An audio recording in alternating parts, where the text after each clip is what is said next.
It's the biggest day on the Hong Kong racing calendar, and it's become known as the greatest show on turf, where horses from 6 different countries will be taking on the best of Hong Kong in 4 races worth a combined $93 million. Here's what's coming up on this edition of HK Direct, and we're going to be taking a close look at the Hong Kong international races that will take place this Sunday at Sha Tin. The Vase, the Sprint, the Mile and the Cup. We'll be looking at each of those here on the show today. Special guest in the studio is Martin Kelly. Martin, thank you for joining us, and great to have you here covering the racing for HKIR and also for what's soon to be Sky Sports Racing. Thank you, Adam. Yeah, good to be back. It's been about 10 years since I was last here when I used to work for the Press Association. It was Casbar Bliss who came across with Francois Duman, almost got his head in front. That would have been a huge payday for the French. Not been back since then, so it's great to be back in town covering the racing this week. And also, we should touch on Sky Sports. HKIR becomes Sky Sports on January the 1st. They've got the exclusive coverage for Hong Kong racing back in the UK. So we've been on a bit of a fact-finding mission this week, talking to local jockeys and trainers, Zach Purton, Chad Schofield, and just trying to get the viewers back in the UK to access the personalities you've got over here, rather than just showing the racing twice a week. Just be able to give them a little bit of insight into the culture and the background of this, well, what is a great sport here in Hong Kong. Great to have you here doing all of that. It's been a terrific week already. We had the Longines International Jockeys Championship to whet the appetite really on Wednesday night, the barrier draw on Thursday. How have you found the week leading into what is our biggest day of racing here? Busy. With the one word, it's been really busy. But it's great. The atmosphere at Happy Valley is always really, really special. I'd liken it maybe to Chester back home. You've got that tight little amphitheatre surrounded by the buildings, but it's a stunning location. And the place was just buzzing on Wednesday. There's a really, really good atmosphere.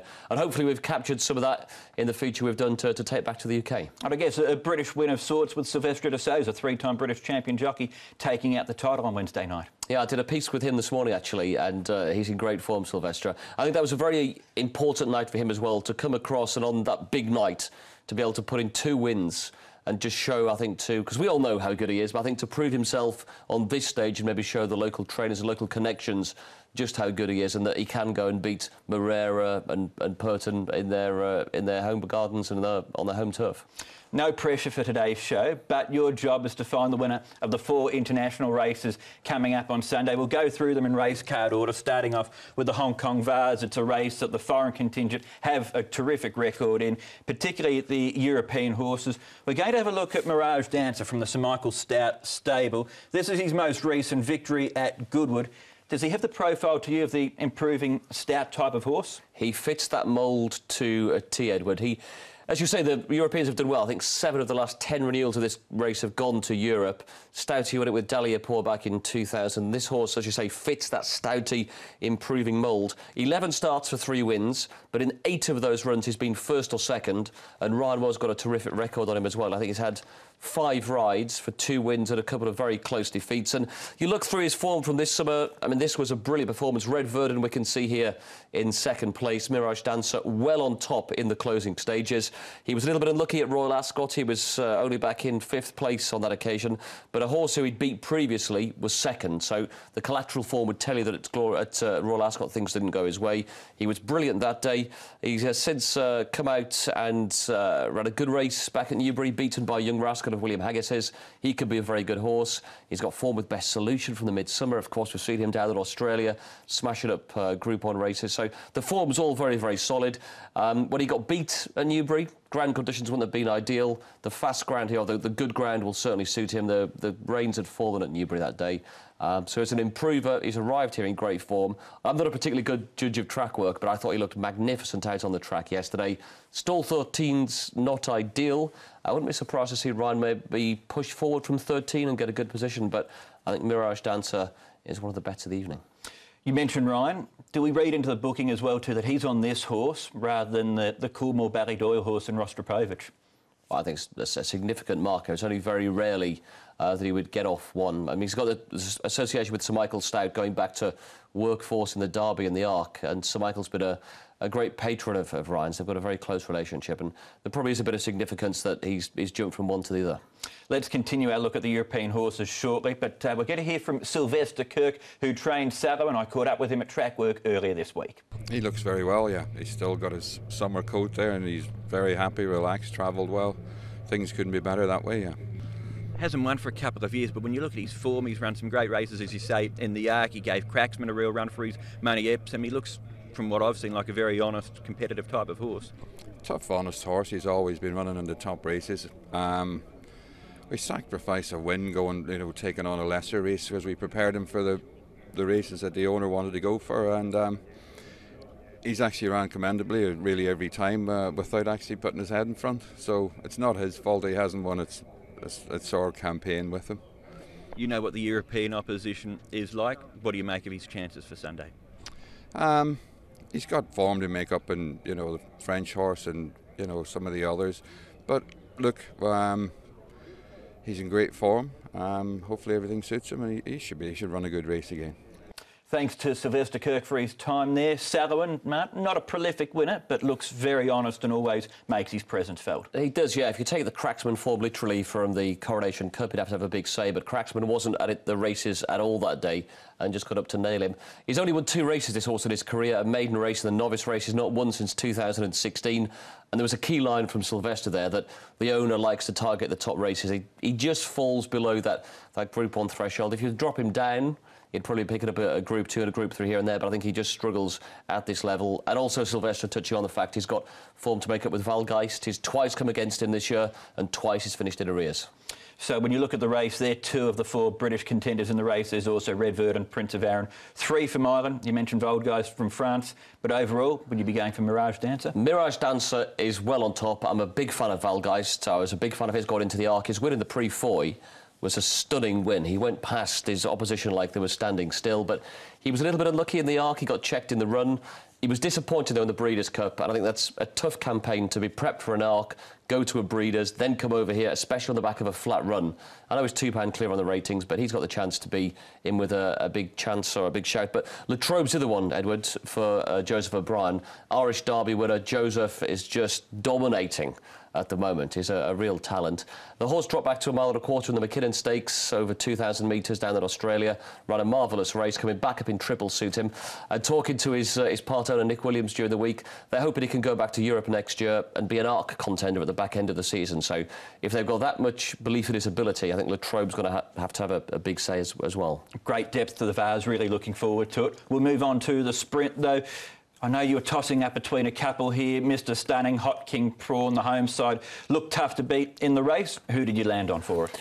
Well, I've been with Hot King Prawn. What he's done is remarkable. 9 out of his 10 starts have been wins, and he was impressive again here last time out. He just pours it on from the front, but he's gone Group 2, Group 3, Group 2, now into Group 1, and he was getting weight from the second horse the last day. And I just think he may well have peaked already, whereas Mr. Stunning, I think, has been brought forward with his last couple of runs to peak on this occasion, and the weight allowance as well swings it in Mr. Stunning's favour. One British horse in the race, Dance Alot. Great to have David Ellsworth here in Hong Kong. Well-renowned figure in British racing. How does he measure up, in your opinion, up against the locals and then the likes of Fine Needle, Limbs Cruiser, the other Asian sprinters in the race? I think he will struggle. I don't think the sprinters back home have a particularly good bunch this year. Every time we have a Group 1 sprint, another horse comes out on top. If anything, Dance Alot's probably better over 1,400. They considered going for the mile. They've dropped him back in distance. And David was saying during the week that he was chatting with Ryan Moore. Ryan said, David, you've got no chance against the locals. He said, well, Ryan's a good friend, he could say that, but I think that would sort of sum it up. He's here to have a go, but he'll fall well short of the local contingent. So in summary, Mr. Stunning for you? Mr. Stunning, he's got a great track record, a 7-times winner here at Sha Tin. Won the race last year. He was giving £5 to the horse who won last time out, Hot King Prawn. That can see him reverse the form. And if you look the way that he's been prepped as well, he stepped forward with each run. I think he'll stalk Hot King Prawn just off the pace and nail him down the straight. Moving on to the mile, we know how good Beauty Generation is here in Hong Kong. He's our reigning horse of the year. He's 3 from 3 this time in. Watching from afar, though, Martin, what have you made of him? I just thought he's been amazing. His win here last time out was just a joy to behold.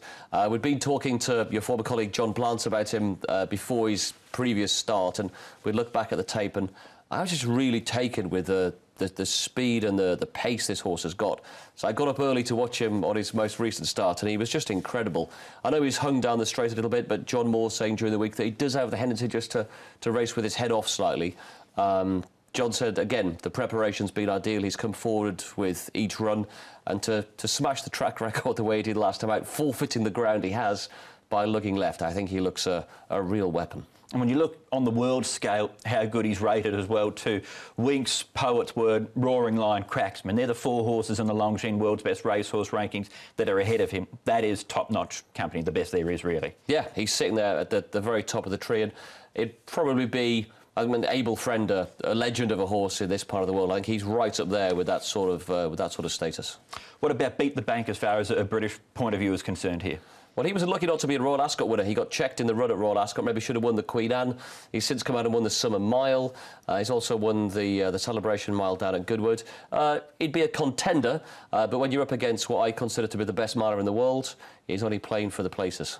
And Ryan Moore, William Haggas combined with one master. Looking at her, there's a touch of the unknown. We're still figuring out how good she is and where she fits into the pecking order, particularly that she's only recently stepped up to a mile.